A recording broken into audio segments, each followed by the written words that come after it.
Bueno, boas tardes. O primeiro vou falar en castelán porque temos moitos convidados que veñen de Latinoamérica e de outros puntos.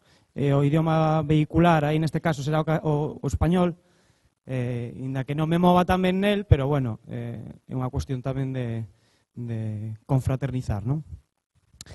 Bueno, en primer lugar, bienvenidos a todos. Damos por iniciada la primera sesión del SOPA 14.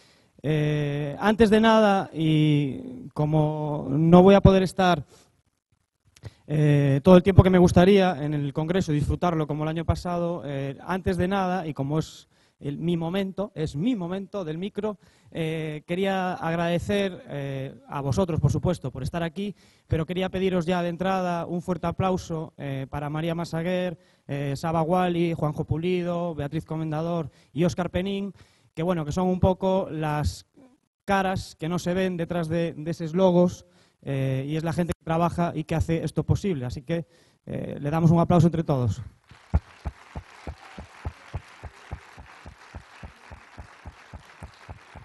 Si queréis saber cuánto trabajó cada uno, es cuestión de verle la marca de las ojeras y cómo va evolucionando en estos próximos 5 días, ¿vale? Bueno, dicho esto, bueno, yo me presento, no me presenté, yo soy Martiño, colaboro en la universidad en el grupo de investigación grupo de estudios de arqueología, antigüedad y territorio, y tengo una cooperativa también que es Seitura, bueno, somos varios. Soy un poco el encargado de coordinar esta mesa de debate, la mesa gallega, y lo primero, antes de nada, es hacer memoria, ¿no? ¿De dónde viene todo esto? Bueno, pues el año pasado, los que no estuvisteis, se organizó el primer SOPA, el primer congreso en Malpartida de Cáceres, y allí un poco, bueno, pues nos quedamos todos un poco fascinados, ¿no?, por la combinación de elementos, de gente tan activa que hay en España, y bueno, y sentar a toda esa gente junta y ver lo que se está haciendo en diferentes lugares. Para mí, una de las cosas más importantes que se trató el SOPA... ¿Me escucháis bien? ¿Sí? Sí. Para mí, voy a ir un poco rápido porque ya tendría que haber acabado mi presentación, pero ni siquiera la he empezado, ¿no? Algunas de las cosas más importantes que se trataron el año pasado y que se intenta continuar este año es estos conceptos, ¿no? Por un lado, socialización y patrimonio, y por otro lado, medio rural. Socialización y patrimonio, yo soy arqueólogo, y es un debate que ya lleva cierto tiempo, con otros nombres, con otros términos, desde arqueología pública, que bueno, un poco la figura así más referente en España es Jaime Almansa, pero también está Tono por aquí, que también trabaja en esta línea. También hay una apuesta por una arqueología menor, que también es otra denominación, y luego en Galicia lo que todos estamos muy acostumbrados es arqueología en comunidad, arqueología social y demás. En el fondo, todo ese debate lo que está dejando en evidencia, el pozo que deja, es un nuevo modo de hacer las cosas, ¿no? Pero es un debate muy encendido, precisamente por el momento en el que se da. Se da en un momento con una crisis que todos, bueno, conocemos, ¿no?, que sale a diario en televisión, una crisis que por un lado marca lo que, en mi opinión, es el fin de un modelo de gestión patrimonial caduco, tutorizado por el Estado, que es incapaz de gestionar todo el patrimonio que tiene. Y la prueba evidente, no lo digo yo, la gráfica que veis ahí es la inversión, la caída de la inversión en 6 años para la conservación, protección y difusión de los bienes declarados patrimonio mundial. Es decir, si esta caída del 75% es en los bienes declarados patrimonio mundial, imaginaros en los bienes de aquí, ¿no?, en los BIC o directamente en los bienes inventariados, es decir, ya la inversión es nula. Entonces, pues el estado en el que se encuentra el patrimonio, en el caso de esta sesión, el patrimonio gallego, es un poco lo refleja esa imagen, ¿no? Es San Payo de Abeleda, es un monasterio, bueno, muy cerquita de aquí, la Ribeira Sacra. Pero también esta situación, esta crisis económica, esta crisis de sistema, que en mi opinión está marcando el fin de un modelo de gestión del patrimonio, como digo, solo tutorizado por el Estado, coincide con otro momento. Y es un momento que va más allá del patrimonio, sino que va con un momento de empoderamiento de la sociedad que quiere participar en todos los campos posibles, ¿no? Ya no llega con el papel de espectador, sino que quiere actuar precisamente como eso, como un actor, ¿no? La manifestación más evidente de todo este movimiento es el 15M, pero todo lo que está sucediendo a posteriori, incluso a día de hoy, ¿no? Entonces, en Galicia emergen nuevas formas de gestionar el patrimonio, de actuar sobre el patrimonio, más que gestionarlo, de actuar sobre el patrimonio. A algunos nombres referentes en Galicia, que todos conocemos, como el Instituto de Estudios Miñoranos o la Asociación Cultural Monte da Estrela, que podría haber muchos otros, que son auténticos referentes de cómo gestionar el patrimonio desde un punto de vista asociativo, comunitario o horizontal, de base, como le queráis llamar, emergen otro tipo de acciones de carácter igual más local. En la imagen esa que veis ahí es una de las visitas nocturnas a los petroglifos del Valmiñor. De todos los que os mováis un poco en este mundo, sabéis quién es Oselois. Pues nosotros tenemos un referente aquí en Ourense, que es Juanjo, de la Asociación de Outeiro do Circo, en Carballiño, que lleva catalogados no sé cuántos petroglifos ya, que incluso hasta paralizó la construcción de una planta de residuos, que son verdaderos activistas locales, ¿no? Y en las tres imágenes que veis a la derecha es el monasterio ese de San Paio da Veleda que os comentaba, donde ante una administración que no es eficaz, que no mantiene su patrimonio, que no tiene recursos para gestionarlo, pues la sociedad da ese paso hacia adelante, ¿no? Y el ejemplo un poco a nivel digital, bueno, pues es Patrimonio Galego, donde ante el dominio privativo de la información, del acceso a la información sobre el patrimonio cultural, la sociedad se organiza y crea su propio inventario en red, ¿no? Entonces, sucede algo, y es que ante un modelo tradicional, el modelo tradicional de la gestión del patrimonio en Galicia, que era, por un lado, administración, no se ve un caray, pero lo digo yo, el círculo de la izquierda de arriba, por un lado administración, por otro lado universidad y por otro lado empresas, eran las que tenían hasta ahora el monopolio de la acción sobre el patrimonio, ¿no? Tanto su investigación, conservación y en algunos casos, aunque muy deficiente, aunque casos muy meritorios, también la difusión. La sociedad ya no se limita a ser ese público pasivo, sino que además de recibir esa información, de actuar como audiencia, también quiere actuar precisamente como eso, como un actor. Claro, el problema es que estamos en un momento de crisis absoluta, ¿no? Y era algo que salía en los debates el año pasado. Viene, lo que veis allá, la gráfica de mi izquierda del todo, es la evolución, es el estudio de Eva Parcadans sobre las empresas de arqueología en España, ¿no? Si os fijáis, bueno, pues coincide un poco con el boom de la construcción y demás. Entonces, la caída, el último momento que tenemos, pues sería el actual, ¿no? A nadie se le escapa de que ya no hay las empresas que había antes, porque ya no hay el movimiento de tierras que había antes.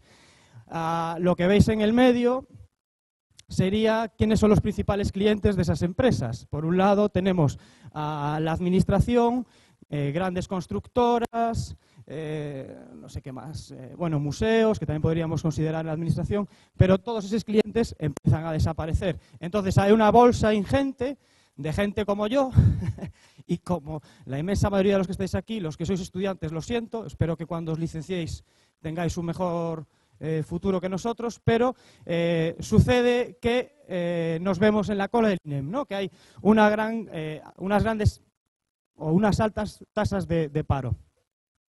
Entonces se confunde, en mi caso, el enemigo, y ante ese proceso imparable de empoderamiento de la sociedad se ataca y se ve esos movimientos como intrusismo laboral, ¿no? Es decir, todos esos voluntarios, todos esos activistas locales se ven como intrusismo laboral, que le están quitando el puesto de trabajo a nosotros. Pongo aquí un ejemplo, que no sé por qué se corta la pantalla, pero bueno, pongo aquí abajo un ejemplo, que son 2 titulares de las excavaciones de este año en el Castro de Armea, que está muy cerquito de aquí, donde se pone que bueno, los voluntarios buscan nuevos tesoros en Armea, son titulares así muy de prensa, y luego Allariz inicia otra fase de excavaciones en el Castro de Armea con 6.000 euros. Claro, esos titulares, si no somos quien de gestionarlos, no contribuyen en nada. Por un lado, porque cualquiera persona de vosotros que haya llevado alguna vez algún proyecto sabe que 6.000 euros no llega para nada. Y si ese titular lo vinculas a los voluntarios buscan nuevos tesoros, obviamente sigues sin contribuir porque estás dando armas, ¿no? Es decir, parece que el proyecto se mantiene vivo gracias a los voluntarios y se paga pues, algo mísero. Cuando en realidad no es así. Yo pongo el ejemplo de Armea porque estoy metido en él y puedo decíroslo, que en realidad los voluntarios que hay son gente en prácticas de su carrera. Entonces, claro, sí, es voluntario, pero es formación, ¿no? Otro caso sería otro tipo de voluntariado que bajara pues, los salarios de posibles técnicos que pudieran estar allí, pero no es el caso. Entonces, un poco para concluir esa parte de socialización y patrimonio, mi reflexión es un poco esa, ¿no? A veces pecamos en exceso de ver solo nuestro ombligo y no nos damos de cuenta de que hay mucho más allá. Este conflicto también se está dando en otras profesiones. En periodismo, por ejemplo, lo hablábamos antes en la comida, el periodismo ciudadano, el periodismo social, periodismo participativo, es exactamente lo mismo, ¿no? El debate es exactamente el mismo. Por donde van los tiros parece ser que en este caso van un poco más hacia trabajar en lo local y en nuevas vías, ¿no? Si os fijáis, ¿qué medios a día de hoy no tienen un blogger? Pues un blogger que en la mayoría de los casos no es periodista, ¿no? Entonces se trata de experimentar y de buscar nuevas herramientas. O el caso más ejemplar, bueno, más vigente en la actualidad, son todas las mareas de participación ciudadana en las elecciones municipales que se están dando en España. Lo vamos a ver en mayo del próximo año, pero veréis los resultados. Es decir, no es solo algo del patrimonio, no somos algo diferente nosotros, sino que es un momento social. Y quien no lo quiera ver y quien confunda el proceso con, bueno, pues eso, con intrusismo laboral, en mi opinión, siempre en mi opinión, se está confundiendo. Y luego el otro concepto, ya para concluir, que también creo que fue un acierto, y es el de vincular el patrimonio con el medio rural. Claro, desde algo tan sencillo como el 90 y pico % del patrimonio está en el medio rural, ¿no? Pero no solo por eso, sino porque aparecen diferentes conceptos de lo que es rural en unos lugares y en otros. Por ejemplo, una de las reflexiones que se hacía en el SOPA del año pasado es sobre que el gran problema que tiene el patrimonio en el medio rural es su accesibilidad. Claro, yo no estoy muy de acuerdo con esa reflexión porque la accesibilidad se soluciona con voluntad, ¿no? Y además responde a un modelo de rural que no es el que se da en Galicia, porque en realidad alguien me podría decir desde Ourense hasta aquí qué es rural y qué no es rural, cuando hay huertas en el centro de Ourense y aquí hay edificios de 7 alturas. Entonces, son modelos diferentes, ¿no? Entonces, no sé si el problema en Galicia, por lo menos, es un problema de accesibilidad.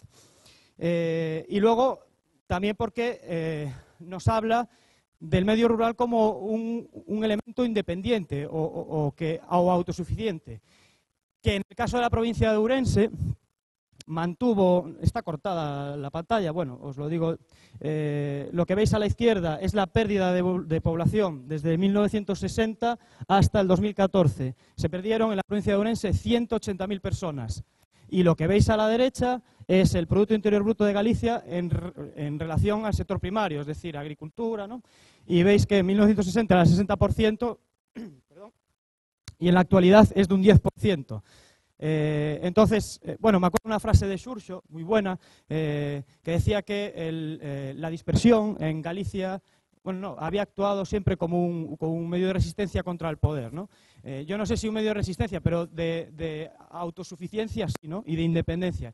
El problema es que cuando ese medio ya no se mantiene, pues tenemos este problema y a día de hoy la provincia de Ourense se está enfrentando y se va a enfrentar a un problema demográfico muy grave. Claro, y aquí es donde emerge la relación patrimonio-medio rural. Lo que veis ahora, antes era el 10%, el sector primario en Galicia, y el 12% en turismo, es decir, por primera vez el Producto Interior Bruto en Galicia es superior el del turismo que el del sector primario.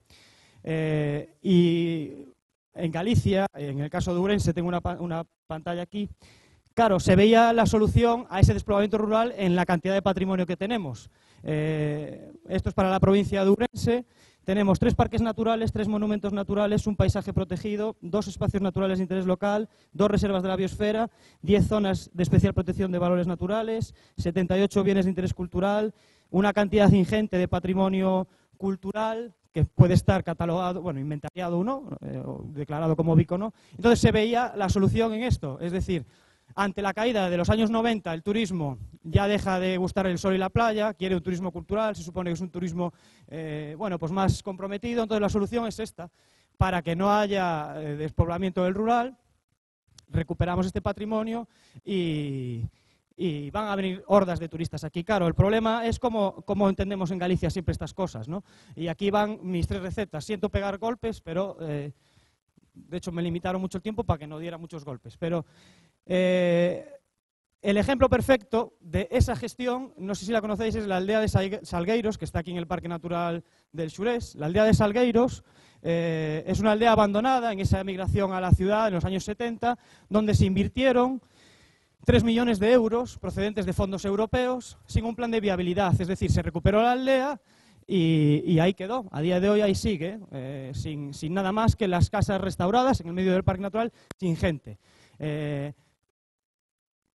Obviamente ese no es el modelo, ¿no? El año pasado Juani hablaba de la tempura. La gente, nosotros cuando hacemos un poco de turismo cultural también queremos relacionarnos, no solo vamos a visitar un lugar porque haya un edificio, sino que queremos integrarnos en dinámicas sociales. El ejemplo perfecto era el albergue difuso del año pasado, ¿no? De que nos interrelacionábamos con un medio, ¿no?